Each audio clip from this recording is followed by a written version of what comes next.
Hey everyone, welcome to the teachers journey. आज हम बात करने वाले हैं class 7 chapter number 2 nutrition in animals. इससे पहले हम कर चुके हैं न्यूट्रिशन इन प्लांट्स और उस चैप्टर की लिंक आपको डिस्क्रिप्शन बॉक्स में मिल जाएगी।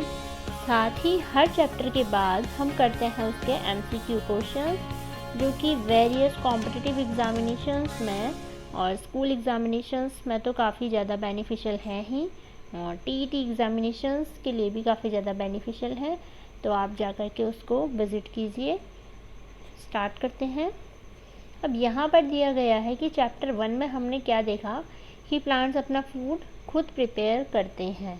ठीक है, तो यहाँ पर जो लिखा हुआ है, यहाँ पर हमारा इम्पोर्टेंट यहाँ से स्टार्ट होता है कि प्लांट्स को और एनिमल्स को भी, एनिमल्स जो प्लांट से फूड लेते हैं उन्हें भी क्या चाहिए, अपनी बॉडी को रिपेयर करने के लिए, अपनी ग्रोथ के लिए, फंक्शनिंग के लिए न्यूट्रिशन चाहिए होता है।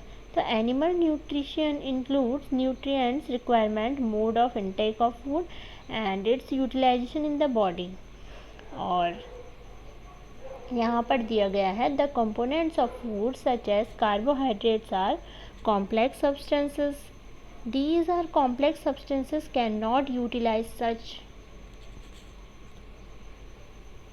so they are broken down into simpler substances. The breakdown of complex components of, यानी कि जो भी हम फूड लेते हैं, जो भी हमने फूड लिया, खाया, तो वो जो है एक बहुत ज़्यादा कॉम्प्लेक्स फॉर्म में होता है, तो वो सिंपल सब्सटेंस में चेंज हो जाता है।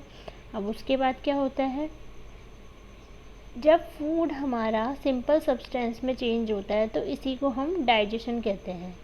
फूड के सिंपलर सब्सटेंस में, कॉम्प्लेक्स से सिंपलर सब्सटेंस में चेंज होने की प्रोसेस है हमारा डाइजेशन। अब different ways of taking food, यानी कि फूड को भी डिफरेंट वेज से लेते हैं। जैसे कि बर्ड्स जो हैं वो अलग तरीके से लेते हैं, ह्यूमंस होते हैं वो अलग तरीके से, ठीक है, स्नैक्स होते हैं वो अलग वे से, यानी कि जितने भी हमारे लिविंग ऑर्गेनिज्म हैं वो सब फूड को डिफरेंट वे से इनटेक करते हैं। यहाँ पर एक टेबल दी गई है, नेम ऑफ एनिमल और जिस तरह का वो फूड लेते हैं और फूड मोड ऑफ फीडिंग, ये आपको फिल करना होगा। यहाँ पर हिंट भी दिया गया है, जैसे कि स्क्रैपिंग, च्यूइंग और शिफूनिंग, कैप्चरिंग, स्वॉलोइंग, स्पॉन्गिंग और सकिंग etc। तो ये सब यहाँ से हमें इसमें भरने हैं टेबल में। नेक्स्ट अमेजिंग फैक्ट्स में देख लेते हैं। स्टारफिश के बारे में दिया हुआ है। Starfish feeds on animals covered by hard shells of calcium carbonate. After opening the shell the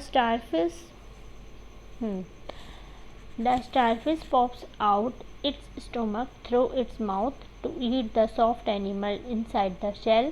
The stomach then goes back into the body and the food is slowly digested। यानी कि ये दिया गया है कि स्टारफिश जो है वो कैल्शियम कार्बोनेट से जो है वो उसका बाहर का सेल बना हुआ होता है, और जैसे ही इसका सेल ओपन होता है स्टारफिश अपना स्टोमक बाहर लेती है और उसके बाद वो एनिमल को उसके अंदर ले लेती है और फिर उसके बाद वो उसकी बॉडी में फूड डाइजेस्ट हो जाता है। ये स्टारफिश दी गई है यहाँ पर।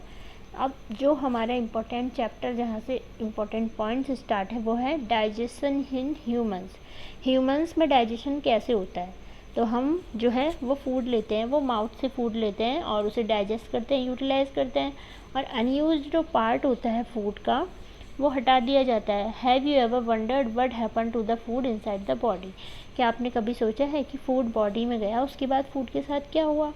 Food passes through a continuous canal which begins at buccal cavity and ends at the anus। यानी कि फूड जहाँ से अंदर जाता है उसे बकल कैविटी कहते हैं। अब बकल कैविटी से लेकर के डिफरेंट पार्ट से होकर के वो गुजरता है और लास्ट पार्ट उसका एनस है। The canal can be divided into various compartments. अब ये बहुत ज़्यादा इम्पोर्टेंट है यहाँ पर, जैसे कि फर्स्ट नंबर पे है बकल कैविटी, ठीक है, और सेकंड पे है फूड पाइप और ऑइसोफेगस, फिर stomach, small intestine, large intestine and ending in the rectum and the anus. It is not very long path. These parts together form a alimentary canal, digestive tract. यानी कि अगर हमसे पूछा जाएगा कि alimentary canal में कौन कौन से पार्ट होते हैं तो ये याद रखना है, ठीक है। ये पूरे 6 to 7 पार्ट्स होते हैं जो हमें याद रखने हैं एलिमेंट्री कैनल के। अब यहाँ पर ये जो फिगर दिया हुआ है हम इससे भी समझ सकते हैं कि सबसे पहले फूड हमने बकल कैविटी से इनटेक किया, देन सैलिवरी ग्लैंड हमारी, और ये जो फूड पाइप है इसे ओएसोफेगस को फूड पाइप कहते हैं। ये हमारा लीवर है, gall bladder, stomach, pancreas, small intestine, large intestine, rectum and anus. और इन सब का डिफरेंट वर्क भी होता है, हर किसी का अपना एक डिफरेंट वर्क होता है। और ये सब मिल करके क्या करते हैं, कॉम्प्लेक्स जो सब्सटेंस होता है उस कॉम्प्लेक्स सब्सटेंस को ब्रेक डाउन करते हैं सिंपलर सब्सटेंस में, और यही प्रोसेस हमारी डाइजेशन होती है। और ये सब मिल करके डाइजेस्टिव सिस्टम बनाते हैं। तो इनके अलग अलग जो टाइप्स हैं, जो इनके अलग अलग वर्क हैं वो हम पढ़ लेते हैं। The mouth and the buccal cavity, इसका क्या काम होता है, ये इसका जो सिंपल सा काम होता है वो होता है फूड इनटेक करना, फूड को लेना, ठीक है। और फूड को लेने की जो हमारी प्रोसेस है उसे क्या कहते हैं, इंजेशन कहते हैं, इंजेशन प्रोसेस कहते हैं। इसके थ्रू हमने फूड लिया और वो ब्रेक डाउन हुआ, च्यूइंग करा और मैकेनिकली उनको स्मॉल पीसेस में तोड़ा हमने, ठीक है। तो सारा काम इसमें टूथ का और जर्म्स का है। यहाँ पर टूथ के बारे, milk teeth and permanent teeth के बारे में दिया गया है। Do you remember about falling off your teeth some years ago, the first set of teeth grow during infancy and the fall of the age between 6 to 8 years। यानी कि milk teeth और permanent teeth किस किस as में कब कब आते हैं, कब हमारे दांत टूटते हैं, उसके बारे में इसमें दिया गया है। Replace them into permanent teeth, यानी कि मिल्क जो टीथ होते हैं वो रिप्लेस हो जाते हैं परमानेंट टीथ से। और अगर परमानेंट टीथ हमारे जो लास्ट थ्रू आउट लाइफ तक हैं, अगर उनको हमने सही से उनकी केयर नहीं करी तो हमें ओल्ड एज में उनमें दांतों में दिक्कत भी आने लग जाती है। अब यहाँ पर अरेंजमेंट दिया गया है जिसको आप लोग देख लेंगे। जो हमारे टीथ होते हैं उनके अलग अलग वर्क होते हैं, उनके अलग अलग नेम्स होते हैं। तो यहाँ पर मोलर, प्रीमोलर, कैनन और इंसिजर जो है वो इस टाइप के हमारे टीथ होते हैं। किसी का काम होता है चबाना, किसी का काटना, इस तरह से ये हमारे टीथ होते हैं। अब यहाँ पर जो इंजेक्शन के बाद हमने यहाँ तक पढ़ लिया था, सो यहाँ पर एक इम्पॉर्टेंट पॉइंट दिया गया है कि the saliva break down the starch into sugars, यानी कि हमारी जो बकल कैविटी में जो सलाइवा होता है वो क्या करता है, ब्रेक डाउन करता है स्टार्च को शुगर में, स्टार्च को वो शुगर में कन्वर्ट कर देगा। और स्वीट्स एंड टूथ डिके के बारे में यहाँ पर दिया गया है कि दांतों में मतलब टूथ डिके किस तरह से हो जाता है, क्योंकि एसिड जो होता है वो डैमेज करने लग जाते हैं टीथ को। और चॉकलेट स्वीट्स ये भी इनका मेजर रीज़न है, सॉफ्ट ड्रिंक्स वगैरह। सो हमें अपने टीथ को साफ़ रखना चाहिए, और जो हमारे टीथ हैं हमें एटलीस्ट ट्वाइस अ डे हमें उनको क्लीन करना चाहिए, और after every meal. So do not put dirty fingers in any unwashed object in the mouth, यहाँ पर ये इसके बारे में जनरल सी इन्फॉर्मेशन दी गई है। अब आते हैं हम अपने चैप्टर पर फिर से हमारे अगले पॉइंट पर, द फूड पाइप एंड ओएसोफेगस, यानी कि बकल कैविटी के बाद हमारा फूड चले गया फूड पाइप यानी कि ओएसोफेगस में। The swallowed food passes into the food pipe or oesophagus. The food pipe runs along the neck and the chest. Food is pushed down by movement of the wall and the food pipe. Actually, this movement takes place throughout the alimentary canal and pushes the food downwards. At the time, food is not accepted by our stomach and is vomited out. Recall the instances when you vomited after eating and think the reason of it. जब food pipe से हमारी body के अंदर जा रहा होता है तो वो फूड पाइप से होकर के जब गुजरता है तो उसे नीचे की तरफ जाना चाहिए, वो नीचे की तरफ ही जाता है। लेकिन अगर हमारी बॉडी ने या स्टमक ने उसे फूड को एक्सेप्ट नहीं करा तो हमें वॉमिटिंग हो जाएगी। तो यहाँ पर लिखा है कि याद कीजिए आपको कब कब वॉमिटिंग हुई है और उसका रीज़न आप अब सोचिए कि वॉमिटिंग क्यों हुई होगी, ऐसा क्या खाया होगा आपने। अब नेक्स्ट जो हमारा पार्ट आता है वो आता है most important part, the stomach. Stomach is a thick walled bag. Its shape is like a flattered J and it is the widest part of the alimentary canal. Alimentary canal का सबसे जो है widest part वो है stomach. It receives food from the food pipe. Food pipe सबसे पहले buccal cavity में गया, बकल कैविटी से फूड पाइप में गया और फूड पाइप से अब चले गया स्टमक में। So food pipe at end opens into the small intestine at the other end. ठीक है, स्टमक से अब इसके बाद किस में जाने वाला है, स्मॉल इंटेस्टाइन में जाने वाला है। The inner lining of the stomach secrets mucus, hydrochloric acid and digestive juices. The mucus protects the lining of the stomach. The acid kills many bacteria. जो हमारी बॉडी में जो एसिड होता है HCl, वो बहुत सारे बैक्टीरियाज को क्या करता है, मार देता है। और food and make the medium in the stomach acidic that helps the digestive juices to act. यानी कि हमारी जो स्टोमक है, हमारी बॉडी का जो मीडियम है वो एसिडिक इन नेचर होता है। क्यों होता है एसिडिक, वो इसलिए होता है ताकि डाइजेशन जो है वो अच्छे से हो जाए। The digestive juices break down the proteins into simpler substance. यानी कि जो भी हमारे कॉम्प्लेक्स सब्सटेंस है वो सिंपल में टूट रहे हैं, तो प्रोटीन किस में टूट जाता है, प्रोटीन भी सिंपलर सब्सटेंस में टूट जाता है, ब्रेक डाउन हो जाता है। अब यहाँ पर स्मॉल इंटेस्टाइन, जो कि बहुत इंपॉर्टेंट पार्ट है।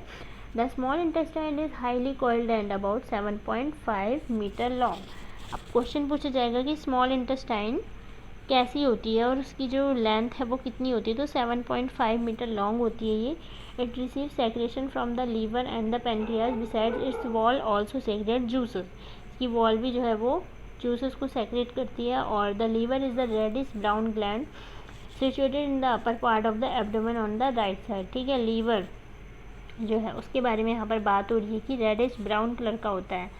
अब it is the largest gland in the human body. अब ये क्वेश्चन बहुत बार पुटअप होता है कि what is the largest gland in human body, so it is liver. It secretes bile juice that stored in the sac called the gall bladder. Gall bladder में कौन सा जूस होता है, बेले जूस। ठीक है, या bile juice. The bile play an important role in digestion of fat. जो बाइल है वो किसका डाइजेशन करता है, वो फैट का डाइजेशन करता है। The pancreas is the large cream coloured gland located just below the stomach. ठीक है, स्टोमक में जस्ट नीचे पर क्या होता है, पैनक्रियाज होता है।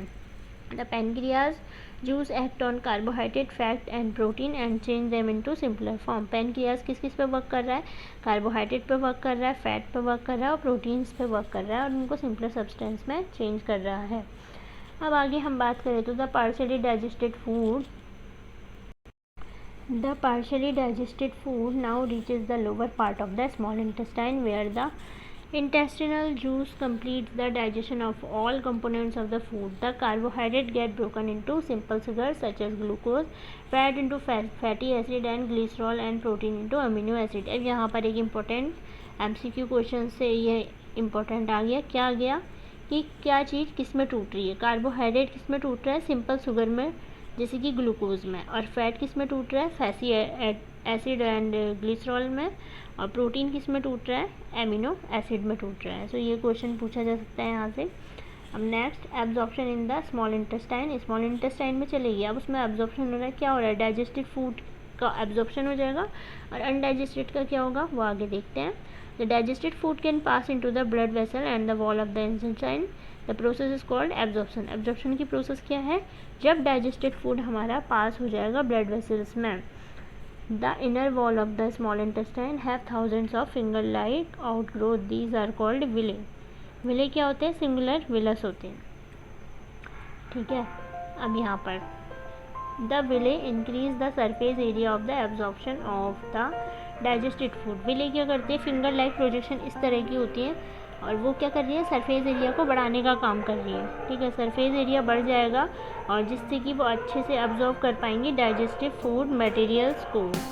The absorbed substance are transported via the blood vessel to different organs of the body where they use to build the complex substance such as the proteins required for the body, this is called assimilation. अब assimilation की process क्या है, assimilation की process आप यहाँ से लिख सकते हैं, when the absorbed substances are transported via the blood vessel to different organs of the body where they are used to build complex substance such as the proteins required by our body, this is called assimilation. In the cells, glucose break down with the help of oxygen into carbon dioxide and water. यानी कि जो glucose है वो oxygen की मदद से किस में टूट रहा है, कार्बन डाइऑक्साइड और वाटर में, और एनर्जी उससे हमें मिल रही है, एनर्जी भी रिलीज हो रही है। The food that remains undigested unabsorbed enter into the large intestine, यानी कि लार्ज इंटेस्टाइन में कौन सा फूड आने वाला है जो अनडाइजेस्टेड है, जो बिल्कुल बेकार है, मतलब वो हमारे लिए अभी किसी काम का नहीं है, तो वो लार्ज इंटेस्टाइन में आएगा। यानी कि सारा वर्क हमारा कहाँ पर कंप्लीट हो जा रहा है, सारा वर्क हमारा स्मॉल इंटेस्टाइन में कंप्लीट हो जा रहा है। देख लेते हैं लार्ज इंटेस्टाइन का work. The large intestine is the wider and shorter than smaller intestine. It is about 1.5 metre in length. अब इसकी 1.5 मीटर लेंथ है, ठीक है, ये छोटी होती है।